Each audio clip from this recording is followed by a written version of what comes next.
हरे कृष्णा, राधे राधे। आप सभी का आपके अपने चैनल प्रभु कथा भजन में हार्दिक स्वागत है।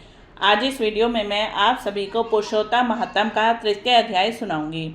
ऋषियों ने सूत जी से कहा, हे सूत जी महाराज, भगवान नारायण ने नारद जी को जो कथा सुनाई थी, आप उसे विस्तार पूर्वक हमें सुनाइए। सूत जी बोले, हे ऋषियों, जैसे नारायण जी ने नारद मुनि से कहा, वह सब मैं उसी तरह आपको सुनाता हूँ। भगवान नारायण ने कहा था, हे नारद, महाभारत के युद्ध से 14 वर्ष पहले दुर्योधन और शकुनी ने जुए में छल करके धर्मराज युधिष्ठिर से सब कुछ छीन लिया था। दुर्योधन के कहने पर दुशासन ने द्रौपदी की साड़ी को पकड़कर भरी सभा में खींचा। तब भगवान श्री कृष्ण ने उसकी रक्षा की थी। उसके उपरांत प्रतिज्ञा अनुसार पांडव राज्य को त्याग कर काम्यक नामक वन को चले गए। वन में पांडवों ने अनेकों कष्ट उठाए। उन दुखी जनों को देखने के लिए एक बार भगवान श्री कृष्ण काम्यक वन में पधारे। तब अपने निकट भगवान को पाकर पांडव अपने प्राणों को लौटा हुआ अनुभव करने लगे। वे भगवान से प्रेम विहल हो मिले और भगवान के चरण कमलों में प्रणाम किया। द्रौपदी ने भी भगवान के चरणों में बारंबार शीश नवाया। उस समय भक्त वत्सल विश्वात्मा भगवान श्री कृष्ण बहुत दुखी हुए और धृतराष्ट्र के पुत्र दुर्योधन आदि को भस्म कर डालने की इच्छा से कोप करने लगे। अर्जुन भगवान श्री कृष्ण के इस विभत्स रूप को देखकर कांप उठे। युधिष्ठिर सहित सभी भाइयों और द्रौपदी ने तब भगवान की हाथ जोड़कर स्तुति की। भगवान श्री कृष्ण का क्रोध कुछ शांत हो जाने पर हाथ जोड़कर अर्जुन ने कहा, हे नाथ, आप जगत की रक्षा करने वाले हो, मैं इस जगत से बाहर नहीं हूँ, फिर आप मेरी रक्षा क्यों नहीं करते? आप हमारे कष्टों को दूर करिए, आप तो सारी बातों को जानते ही हैं। हे प्रभु, मैं आपके चरणों में प्रणाम करता हूँ।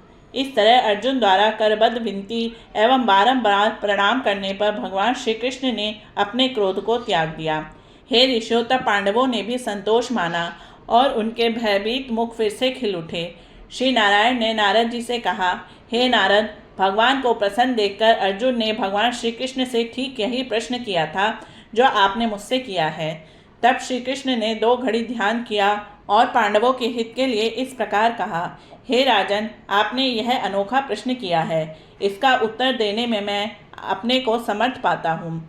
चैत्र आदिक मास, पक्ष, नाड़िकाएँ, याम, त्रियाम, ऋतु, मुहूर्त, उत्तरायण, दक्षिणायन, वर्ष, युग, पारार्ध, अंत और इनसे भी परे नदी, समुक्त, झील, कुएं, बावड़ी, पल्लव, निर्झर, लता, वृक्ष, औषधि वृक्ष, बांस वृक्ष, वनस्पति, पुर, ग्राम, नगर, पर्वत आदि सबके सब मूर्तिमान हैं और अपने अपने गुणों के कारण ही पूज्य हैं। इन सब में कोई नहीं है जो अपूज्य और स्वामी रहित हो।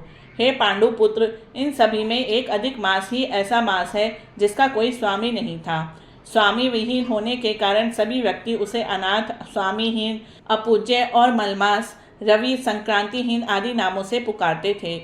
शुभ कर्मों के लिए इसे त्याज्य कहकर निंदा की गई। ऐसे निंदा और अपमान के वचन सुनते सुनते अधिक मास तेजहीन, निरुद्योगी और दुखी रहने लगा। फिर अत्यंत चिंतित होकर वह मरणासन हो गया। तब अंत में किसी प्रकार अपने मन को समझाकर वह मेरी शरण में आया। हे अर्जुन, वह वैकुंठ में आया और मुझे साष्टांग दंडवत किया।